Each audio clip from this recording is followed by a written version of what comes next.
जमीन से लेकर आकाश तक हर तरफ नजर आ रही है। मेरी कामना है आत्मनिर्भर होते भारत की ये ताकत ऐसे ही बढ़ती रहे। साथियों, यहां एरो इंडिया के साथ ही डिफेंस मिनिस्टर कॉन्क्लेव और सीईओज राउंड टेबल इसका भी आयोजन किया जा रहा है। दुनिया के विभिन्न देशों की सहभागिता, सीईओज की ये सक्रिय भागीदारी एरो इंडिया के ग्लोबल पोटेंशियल को और बढ़ाने में मदद करेगी। ये मित्र देशों के साथ भारत की विश्वसनीय भागीदारी को आगे ले जाने का भी एक माध्यम बनेगा। मैं इन सभी इनिशिएटिव्स के लिए डिफेंस मिनिस्ट्री और इंडस्ट्री के साथियों का अभिनंदन करता हूं। साथियों, एरो इंडिया एक और वजह से बहुत खास है। ये कर्नाटका जैसे भारत के टेक्नोलॉजी और टेक्नोलॉजी की दुनिया में जिसकी महारत है, एडवांस है, ऐसे राज्य कर्नाटका में हो रहा है। इससे एरोस्पेस और डिफेंस में नए अवसर पैदा होंगे। इससे कर्नाटका के युवाओं के लिए नई संभावनाएं खुलेगी। मैं कर्नाटका के युवाओं से भी आह्वान करता हूं, टेक्नोलॉजी को फील्ड में आपको जो महारत हासिल है उसे रक्षा क्षेत्र में देश की ताकत बनाइए। आप इन अवसरों से ज्यादा जुड़ेंगे तो डिफेंस में नए इनोवेशंस का रास्ता खुलेगा। साथियों, जब कोई देश नई सोच, नई अप्रोच के साथ आगे बढ़ता है तो उसकी व्यवस्थाएं भी नई सोच के हिसाब से ढलने लगती है। एरो इंडिया का ये आयोजन आज नए भारत की नई अप्रोच को भी रिफ्लेक्ट करता है। एक समय था जब इसे केवल एक शो या एक प्रकार से सेल्फ टू इंडिया की एक विंडो भर माना जाता था। बीते वर्षों में देश ने इस परसेप्शन को भी बदला है। आज एरो इंडिया केवल एक शो नहीं है, ये इंडिया की स्ट्रेंथ भी है। आज ये इंडियन डिफेंस इंडस्ट्री के स्कोप को भी फोकस करता और सेल्फ कॉन्फिडेंस को भी फोकस करता है। ऐसा इसलिए क्योंकि आज दुनिया की डिफेंस कंपनियों के लिए भारत केवल एक मार्केट ही नहीं है, भारत आज एक पोटेंशियल डिफेंस पार्टनर भी है। ये पार्टनरशिप उन देशों के साथ भी है जो डिफेंस सेक्टर में काफी आगे हैं। जो देश अपनी रक्षा जरूरतों के लिए एक भरोसेमंद साथी तलाश रहे हैं, भारत उनके लिए भी एक बेहतर पार्टनर बनकर आज उभर रहा है। हमारी टेक्नोलॉजी इन देशों के लिए कॉस्ट इफेक्टिव भी है और क्रेडिबल भी है। हमारे यहां बेस्ट इनोवेशन भी मिलेगा और ऑनेस्ट इंटेंट भी आपके सामने मौजूद है। साथियों, हमारे यहां कहा जाता है प्रत्यक्षम किम प्रमाणम, अर्थात प्रत्यक्ष को प्रमाण की आवश्यकता नहीं होती।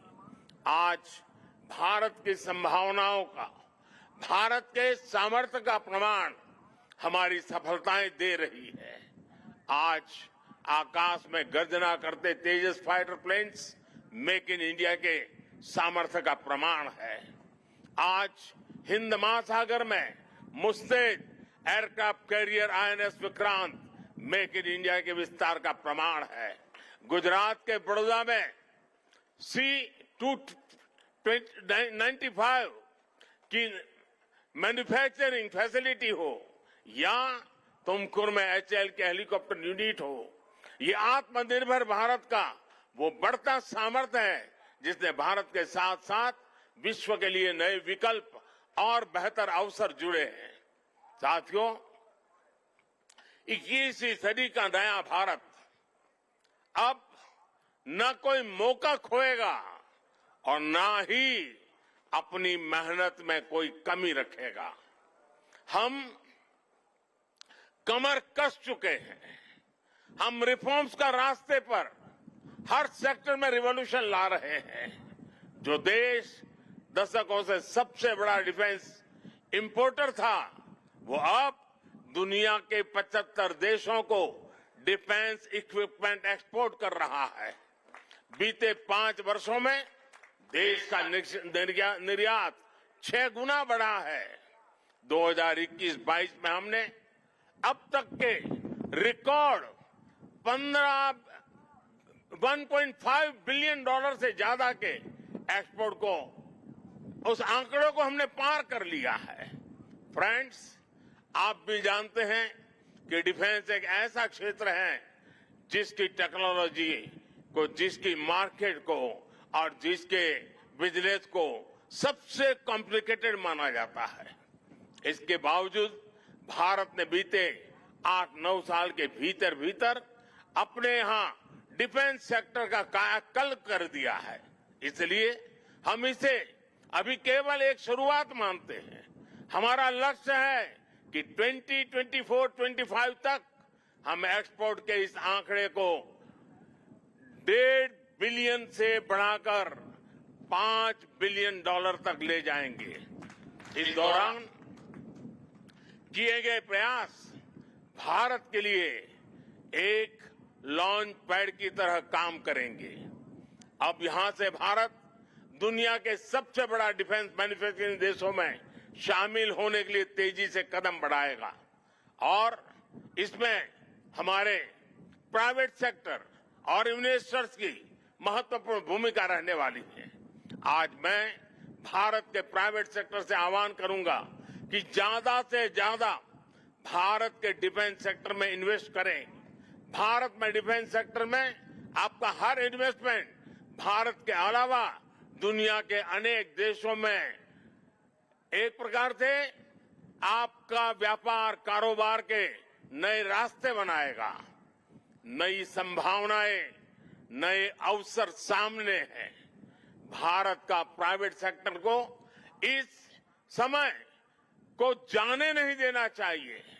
साथियों, अमृत काल का भारत एक फाइटर पायलट की तरह आगे बढ़ रहा है। एक ऐसा देश जिससे ऊंचाइयां छूने से डर नहीं लगता, जो सबसे ऊंची उड़ान भरने के लिए उत्साहित है। आज का भारत तेज सोचता है, दूर की सोचता है और तुरंत फैसले लेता है।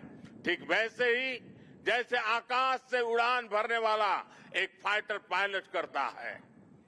और सबसे महत्वपूर्ण बात, भारत की रफ्तार चाहे जितनी तेज हो, चाहे वो कितनी भी ऊंचाई पर क्यों न हो, वो हमेशा अपनी जड़ों से जुड़ा रहता है। उसे हमेशा ग्राउंड सिचुएशन की जानकारी रहती है। यही तो हमारे पायलट भी करते हैं। एरो इंडिया की गगनभेदी गर्जना में भी भारत के रिफॉर्म, परफॉर्म और ट्रांसपोर्ट की गूंज है।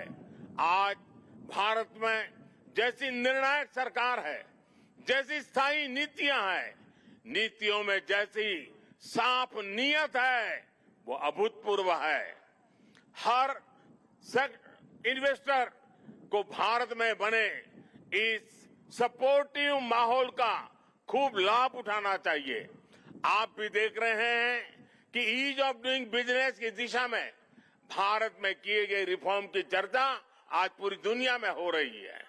हमने ग्लोबल इन्वेस्टमेंट और इंडियन इनोवेशन के अनुकूल माहौल बनाने के लिए हमने कई कदम उठाए हैं। भारत के डिफेंस सेक्टर में फॉरेन डायरेक्ट इन्वेस्टमेंट को मंजूरी देने के नियमों को आसान बनाया गया है। अब कई सेक्टर में एफडीआई को ऑटोमेटिक रूट से मंजूरी मिली है। हमने उद्योगों को लाइसेंस देने की प्रक्रिया को सरल बनाया है, उसकी वैलिडिटी बढ़ाई है ताकि उन्हें एक ही प्रोसेस को बार बार न दोहराना पड़े। अभी 10-12 दिन पहले भारत का जो बजट आया है उसमें मैन्युफैक्चरिंग कंपनियों को मिलने वाले टैक्स बेनिफिट को भी बढ़ाया गया है। इसका फायदा डिफेंस सेक्टर से जुड़ी कंपनियों को भी होने वाला है। साथियों, जहां डिमांड भी हो, कैपेबिलिटी भी हो और एक्सपीरियंस भी हो, नेचुरल प्रिंसिपल कहता है कि वहां इंडस्ट्री दिनों दिन और आगे बढ़ेगी। मैं आपको भरोसा दिलाता हूं कि भारत में डिफेंस सेक्टर को मजबूती देने का सिलसिला आगे और भी तेज गति से बढ़ेगा। हमें साथ मिलकर इस दिशा में आगे बढ़ना है। मुझे विश्वास है आने वाले समय में हम एरो इंडिया के और भी भव्य और शानदार आयोजन के गवाह बनेंगे। इसी के साथ आप सभी का एक बार फिर बहुत बहुत धन्यवाद करता हूं और आप सबको अनेक अनेक शुभकामनाएं देता हूं। भारत माता की जय। एरो इंडिया 2023 के उद्घाटन के बाद प्रधानमंत्री नरेंद्र मोदी के संबोधन को आप सुन रहे थे और उन्होंने साफ तौर पर यह कहा कि भारत के विकास की गति किसी फाइटर जेट की तरह है जो आगे बढ़ती ही जा रही है। लेकिन भारत कितनी ही तेजी के साथ आगे क्यों ना बढ़े, ग्राउंड जीरो पर हमेशा रहता है। धरातल, वास्तविकता के धरातल की जो स्थितियां हैं उन्हें हमेशा समझता है और इसी सोच को आगे बढ़ाते हुए भारत ने उन तमाम कंपनियों से आह्वान किया है कि भारत में आकर निवेश करें जो कि डिफेंस के लिहाज से कुछ करना चाहती हैं। लेकिन HLFT-42 का आज इस एयर शो में प्रदर्शन किया गया। HAL द्वारा निर्मित है और DRDO ने इसे प्रदर्शित किया है। साफ तौर पर इस एयरक्राफ्ट के पीछे के हिस्से पे भगवान हनुमान की मूर्ति भी थी और जिस तरीके से हमारे सहयोगी लगातार संदीप बोल वहां पर नजर बनाए हुए हैं। संदीप बोल, जिस तरीके से प्रधानमंत्री नरेंद्र मोदी ने यह आह्वान किया है तमाम कंपनियों से कि भारत में आकर निवेश करें, साथ साथ इस बात पर जोर दिया है कि भारत की जो विकास की गति है वो किसी फाइटर जेट से कम नहीं है। जाहिर तौर पर उम्मीद ये की जानी चाहिए कि अब इस लिहाज से इन्वेस्टमेंट और बढ़ेगा।